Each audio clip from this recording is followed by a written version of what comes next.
welcome to another episode of Husbandhood. Your host, Darrion Lewis, back with my boy, owner of Williams Chicken, him and his wife, Mike Hicks in the house. What's up? Man, what's going on, We're here bro? for an exclusive. So this is an exclusive. Typically, you see us do this with 3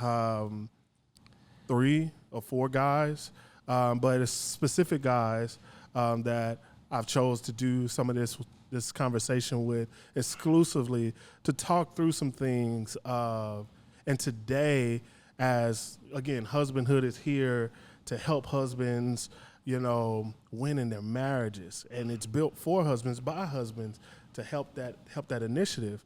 We want to talk about relationship dynamics. Mike was the best man, one of the best men in my wedding. I was the best man in his wedding.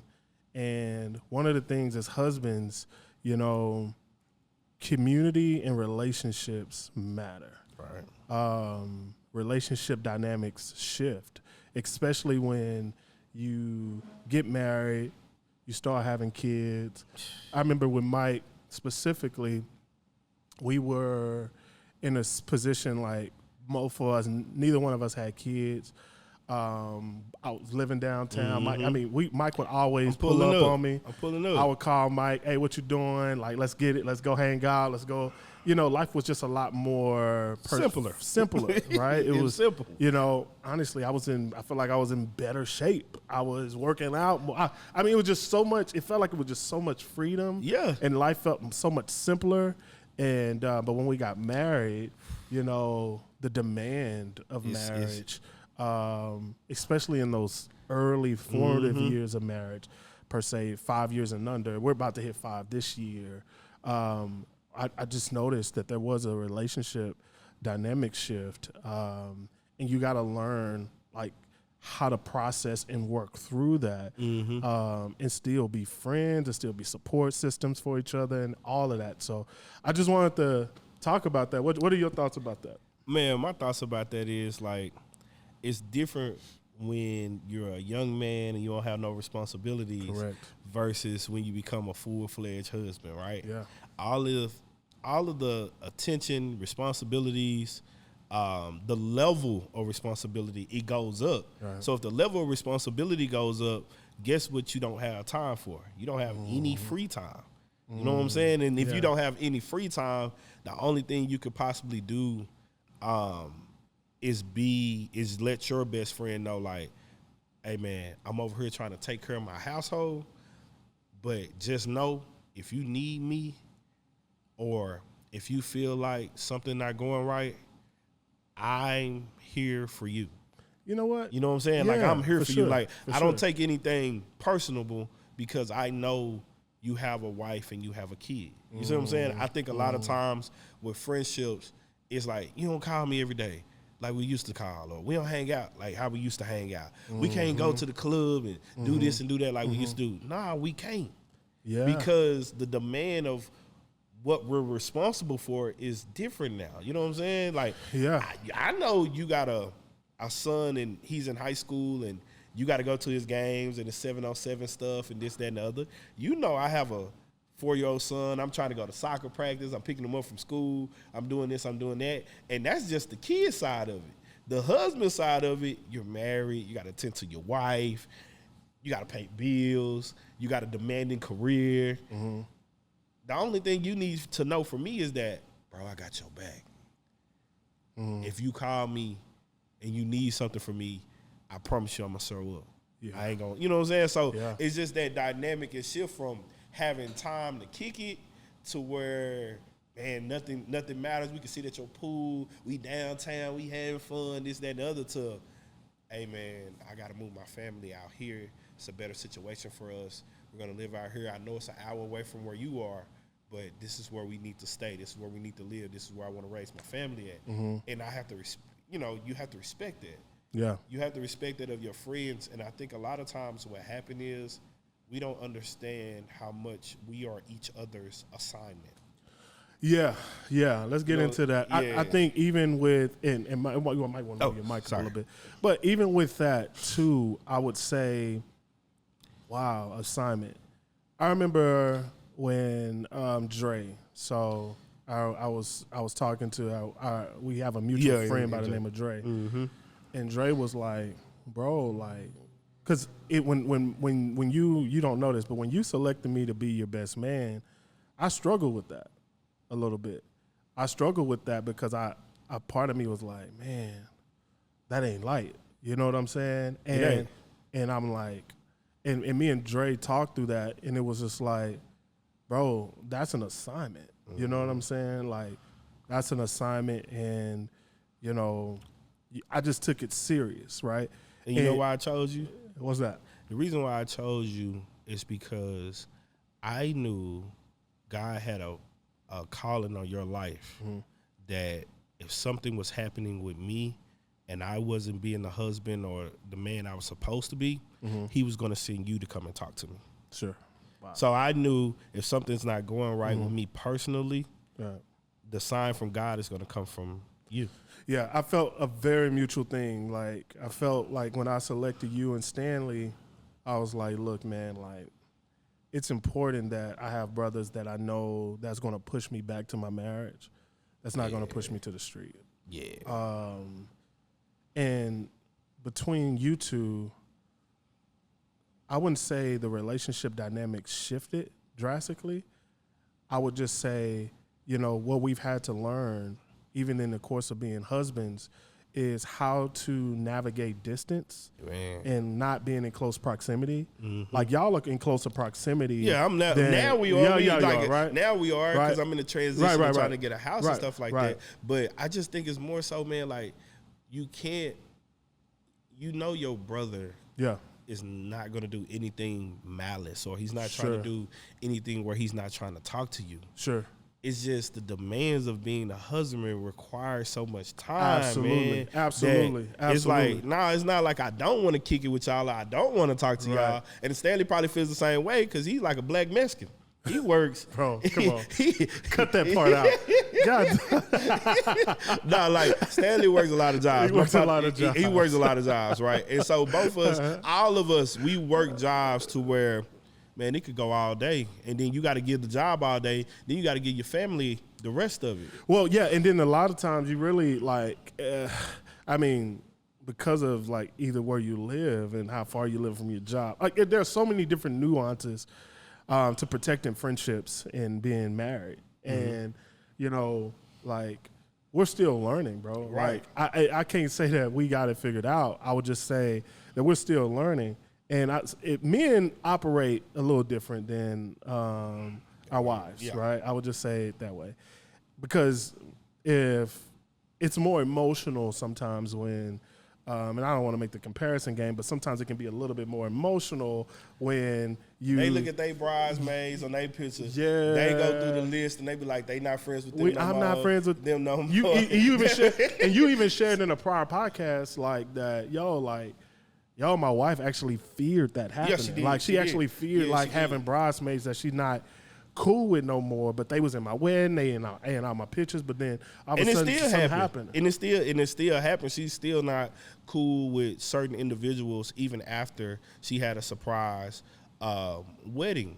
Because, you know, for women, like you said, it's more emotional. But for me, everybody that I picked, those are my friends. Like, I've been knowing them I've been knowing you probably since we were 13. You know what I'm saying? Like, I've been knowing Stanley for a long time. Like, everybody that's in the circle, we don't really change our circles too much. We keep the same friends because there is honor amongst men, regardless of what's going on. Yeah, and I think even in friendships alone, bro, like, when they go over time, you're going to rub up against each other at some point, or you're going to do something that the other person may not like. And even with, one of the things that I didn't want to do, like with brothers who were not even married, they're like maybe still not married, I always wanted to make sure I still included them in my life at some capacity, because although my marital, like my relationship status has shifted, right? The status of our friendship doesn't, right? Unless there are things that we just don't align with, right? That I have to position myself differently to say, hey, I can't deal with that. Have you had relationships like that? Well, yeah, I have, but I feel like sometimes you have to be the example for your single friends. You see what I'm saying? Like, they need to know the difference between a married man versus I remember when he was single, but he's married and he's changed and he's better, and that's something I want to do too. I remember, like, we have a mutual friend in Brandon, and Brandon was like, man, Mike, I just appreciate you inviting me out to this event. I think me and my wife had an event or something like that. He's not married, but he was like, just the mere fact that you know I'm not married, you still invite me, and I get to see how married men operate. Sometimes they just need to see how married men operate. They might not never get married or whatever the case may be, but they know that there is a difference. Yeah. And there is a change that happens. And maybe, you never know, you might spark something in them and they say, you know what, it's a part of me that wants to be married, and I see all my good brothers, they are married, and I see how they move, and I want to do that too. You know what I'm saying? Because if you separate your single friends and they just go out and just be with their single friends all the time, they don't see no change. Yeah. But they see you, and they like, man, Darrion moving different. He has a different glow. The way he's positioning himself is different. The way he treats his wife, his spouse, his kids, that's different. That's what marriage is like. Yeah, like, you just evolve as a man. Yeah, you just evolve. Because here's the thing, like, marriage was a pathway out of the streets. Out of the streets. That ain't why I got married. But it is. But I will tell you, out the streets, it was a pathway and gave me a sense of accountability from a relational perspective that then allowed me to be away from that. Right. So I gotta now, anything that conflicts with that, right? Like, I mean, we've hung out and we went to Sunday Fun Day. Yeah, we do Sunday Fun Day. But we're home by 10. But we got to get the hell up out of there. Yeah, we got to get up out of there. Because at the end of the day, like, you start realizing, like, hey, no, man, not like this. And honestly, I don't feel like I can go back, Because I'm like, no, I can go back. But at the end of the day, it's just like, for you, when you start realizing where you're going, and it's not, you're not driving the destination God is. Right. It conflicts with who you are to be in certain spaces. It does. It conflicts, like, as a married man. It's so much value in that, right? Like, and it's not robbing you from having fun or doing things like that. No, you can still have an amazing time. It's just... You just do it with your wife. You got to do it. Yeah. That's it. You just do it. You do it with your wife now. That's all. I remember on the podcast, right? We was talking about social media at one point, and I was like, yo, like, you got to be careful. This is how you know if you're looking at something that's appropriate. If you wouldn't let your wife check it out, if your wife wouldn't be cool with you watching it, then maybe you shouldn't watch it. Or if your wife wouldn't be cool with you liking that, then you may not need to like that, right? Right. Now, if you same with where you pull up. If your wife can't pull up there with you, right? Then, bro, you might want to think about where you're going. You know what I'm saying? I think it also comes down to, like, how much does your wife trust you in compromising situations? Sure. You know what I'm saying? Sure. So, like, my wife, she has ultimate trust in me because I haven't gave her any type of insecurities that I would do something in the event that I'm in a compromising situation. I always let her know she's first. I always try to let her know how beautiful she is. I'm always trying to compliment her on what she got going on, whether it's weight loss, whether it's her education, whether it's this, that. I want her to know, like, she's the number one girl in my life, regardless of what's going on. So she knows when I'm out, that's what it's going to be on. That's what I'm on. I'm on, like, I'm out. I would, like, we going to kick it, but at the same time, I'm married. But here's the crazy thing about it. Yeah, we going to kick it. Yeah. But she my sister now. Right. And so, like, bro, I can't let you disrespect. I can't let you disrespect her or your situation. Correct. And as friends, like, do you have, like, friendships that you can, in your marriage, that hold you accountable to that? Because here's the thing, like, I don't want to be held accountable by your wife for letting you go out here and do some stupid stuff, right? You know what I'm saying? Correct. And if you are on something like that, I love you, but I can't, out of respect for your wife, I can't be a part of it. I want to be around it. And the thing is, too, about this situation or about any situation that's like that, man, any of your friends that know you are married and they let you just do whatever, they not your real friends.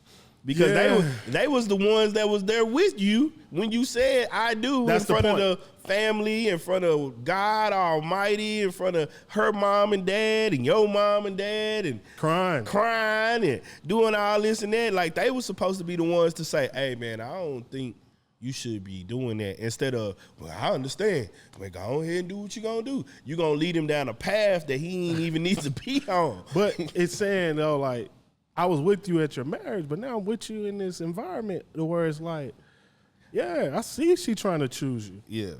I see she trying to come after you. In fact, I see you ain't even trying. I see you just chilling. Like, but she don't care that you have a ring on.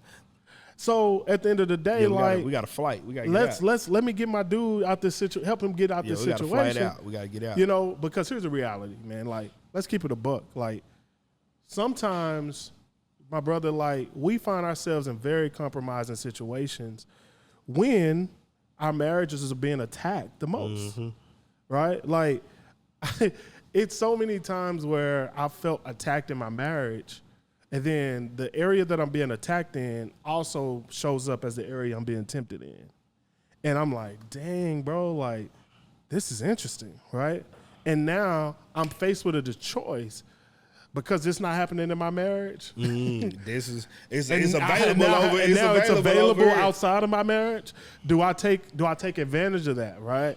No. And that self-control, man, that biblically shows up as the fruit of one of the fruits of the Spirit, right? The Holy Spirit.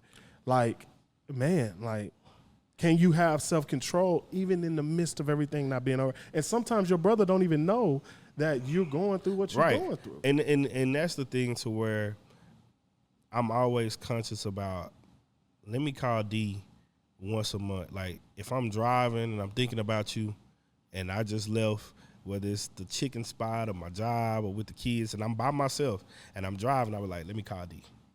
Let me see if he good. Let me see. It might be once a month. It might be twice a month. But we have to check on each other mentally. Like, where's your mental? Like, where's your mental at, bro? Like, first, before I asked about the husband, before I ask about the father, I'm going to ask, how is Darrion? Yep. You know what I'm saying? Yep. Because if Darrion not right, the husband and the father is not going to be right. You know what I'm saying? So I need to know what you're facing. I need to know what you're going through. I need to know how you're feeling, what's going on in your life. So, you know, you come straight to me direct and be like, hey, Mike, it's this, and this. And we talk through it. And usually our conversations in the car last an hour long. And for most men, we just need an hour. Yeah. We need an hour to vent. We need an hour to get out our system, whatever it is we needed to get out our system, because we can bottle a whole lot of stuff up. I know I can. I can bottle up situations. I can bottle up what I'm going through. I can bottle up what's happening on the job, what's happening in my businesses, and all that stuff. And then when I talk to you, it's like you're my counselor. You're my confidant. You're my force field. From what I really want to say to people, I can say it to you. And it's safe. And it's safe. Yeah. You know what I'm saying? It's like in a lockbox. Sure. And it ain't gonna get out. Right. And that's how I feel like that's what I have to be as your best man as well. Like, I'm your lockbox. Anything you want to say, anything you want to get off your chest, it won't leave this room. It won't leave our conversation. It won't leave nothing like that, because you my friend. And I'm going to make sure that after we talk, I'm going to still make sure you're good. I'm going to pray for you. Yeah. And then we're going to mash the gas and we're going to go on to the next thing, so you can be better. Good. I love where this conversation is going for a number of reasons. It's largely because it puts actionable, like, steps to being a best man, right? Like, you can't just show up and be somebody's best man. It happens a lot, though. It does. Like, but if we were as brothers, like, really honest about it, it hurts to have someone as your best man that then they're your best man on one of the most important days of your life, and then right after that moment, the relationship dynamic shifts to a point where y'all don't even talk, right? Or y'all don't even feel safe to be vulnerable with one another. And it's like but the way we're talking through it is like, yo, and even we could still be better if we want to be honest. This is not something that's figured out. Right. We're talking through it. The reality though is like you being a best man is an assignment that's connected to a calling, because God put it on your heart to select me, and God put it on my heart to select you. Correct. And what is God more so than anything? He's non-wavering. So me as your best man, I'm non-wavering to you. Right. Regardless of the situation or what's going on, or if we haven't talked in a couple of months or anything like that. That's why I always end the conversation with, fam, I don't care what's happening or what's going on. I'm here for you. I'm your guy. I'm not going anywhere. I'm non-wavering. Yeah. My love and my friendship with you is not conditioned on the number of times you call me. It's the number of times I can actually come through, or you can come through for me. Yeah. You know what I'm saying? It's not like I say, I'm all about quality. I ain't about quantity. I ain't got enough time to be do all the time, right? I don't have enough time for that. Right. Nobody does. No man should have enough time to just be like, I can't be in the group text. Difficult. It becomes very difficult. Yep. But just because I haven't talked to you in a month or maybe 2 months, don't mean my friendship from you has wavered. You know what I'm saying? Yeah. Or my love for you has wavered. It's the same love. It's the same everything. Maybe right now or whatever season you may be in too, man, you trying to be the best father you can possibly be. Yeah. Or you trying to get some things corrected in your marriage. Sure. And that takes time. You know what I'm saying? That takes time to fix. It takes time to start businesses. It takes time. Like, man, you was just with Chick-fil-A not too long ago. You was just with the I Promise School not too long ago. That takes time. You got to get on a plane, go there, do this. And then when you come back, your first phone call shouldn't be me. It should be to your wife. It should be to your kids. You have to be for them first. Right. I'm just a person on the outside that if something happened, I'm going to send you back to them. Yeah. Yeah. And that's so, like I said, man, all of that is so important, like to have that outlet. And like brothers, like I think it's really important that even for the husband that's listening to this to understand, like, yeah, just because there's distance created largely due to responsibility and just obligation, right? It doesn't mean that you can't have a positive relationship with your boy, and it doesn't mean that you and your boy got to be at odds. Right. And sometimes you even got to manage the ways that the enemy tries to creep through your wives. And here's true about that. Like, you can't because your wife don't fully know the relationship dynamic between you two. And she's still learning, right? That doesn't, if she has any like thought about like, well, dang, why is y'all? I thought y'all were closer than that. No, we're still close. Yeah, it's just a matter of being close from a distance, largely due to, and ain't nothing wrong. It's just a matter of as husbands, we're called to a certain thing. Yeah. Now we're gonna meet up, you know, and when we meet up, it's like we gotta get back apart, because when we meet back up, it's gonna be a problem. I'm just playing. It's not gonna be a problem. I'm just playing. And you're right about that, because wives talk to their homegirls or their best friend daily. Yeah. Like, my wife stay on the phone. I don't even know how she get things accomplished, because she's always on the phone, right? As a man, I can't be on the phone all day. Right. If I'm on the phone all day, that means I'm taking away from something that I was actually supposed to be doing in that time and in that moment. For example, like right now, I'm here with you, but I just worked my restaurant till 2:00 in the morning. Yeah, shout out to his restaurant, Williams Chicken. Listen, look, Williams Chicken's amazing. Look, I absolutely love Williams Chicken. You get it fresh. Look, I went to his store, and look, I'm gonna drop a blurb for my guy. Went to the store, they dropped the chicken fresh, they pulled it out, steaming hot, ready to go. Look, excellent customer service. Man, go get you some Williams Chicken. This is in Fort Worth, Texas. I'm in Fort Worth, Texas, man, over there on Brentwood Stir. But I was just saying, but guess what? The night before that, I just came back from Kansas City from my regular job. So I landed, came home that night. True. Right?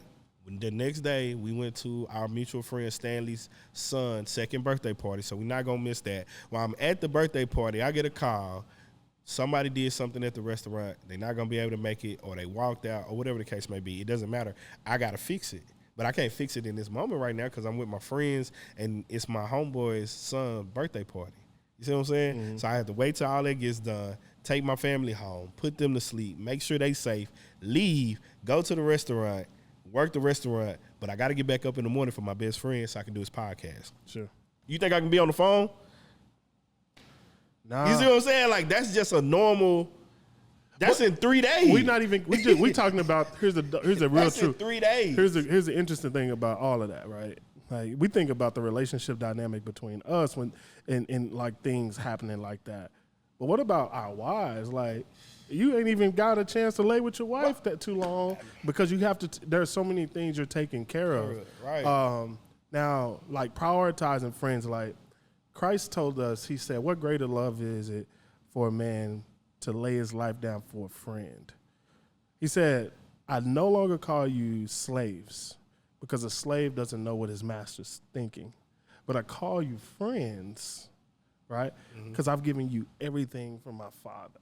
Like, I've let y'all know. So, you know, and so friendships isn't light. Like, there's a part of you to where you do lay your life down. Mm-hmm. And my wife told me this. She said, look, hey, we've moved to a place where we're closer to my family side, but we're still not, there's still some distance because of affordability and what we could afford and everything like that, and still living in a good community where the kids can go to a pretty decent school.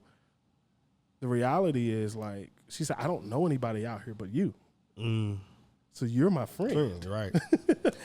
So it's like you're trying to prioritize that friendship, right? I told my wife, she told me the same thing. She said, you're like my best friend. And I told her, no, I'm not your best friend. I'm not your best friend. You know why I'm not your best friend? Is because you will tell me the truth or whatever like that, but your unadulterated, unwavering, uncensored truth, you tell your sister.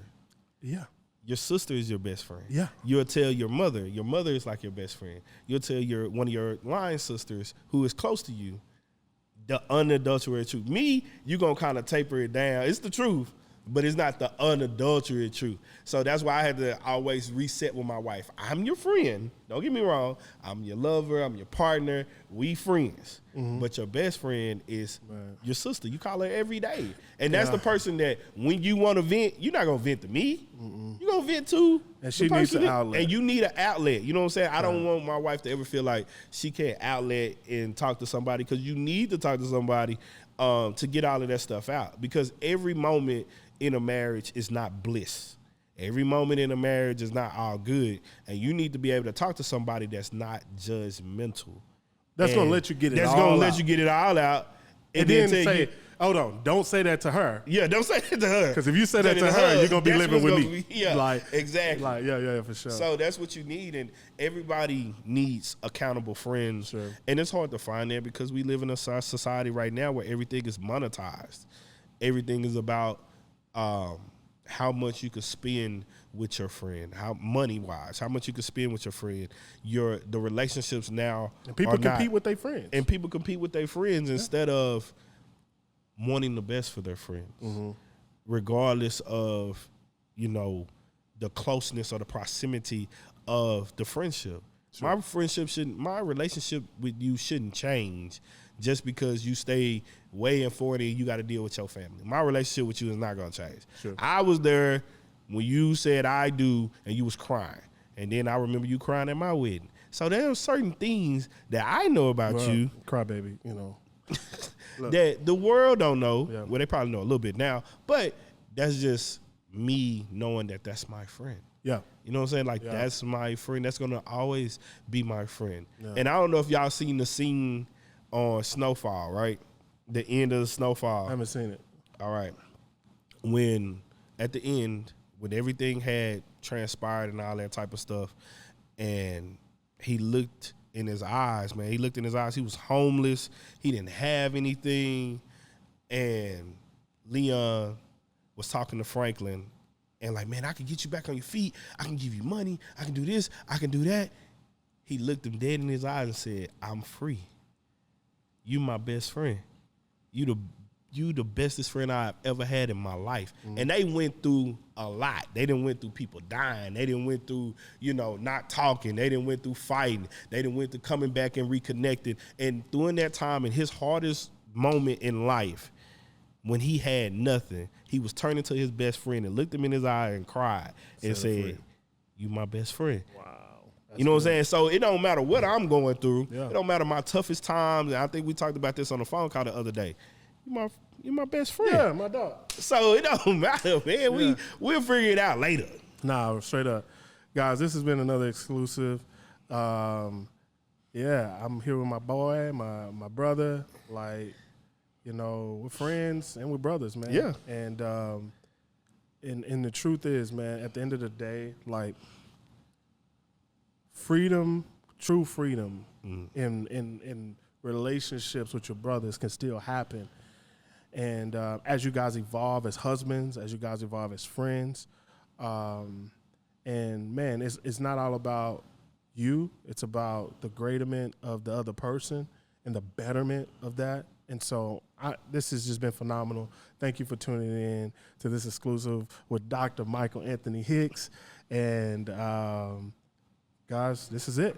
Peace. On the husbandhood, yeah, we talk it out, that's on every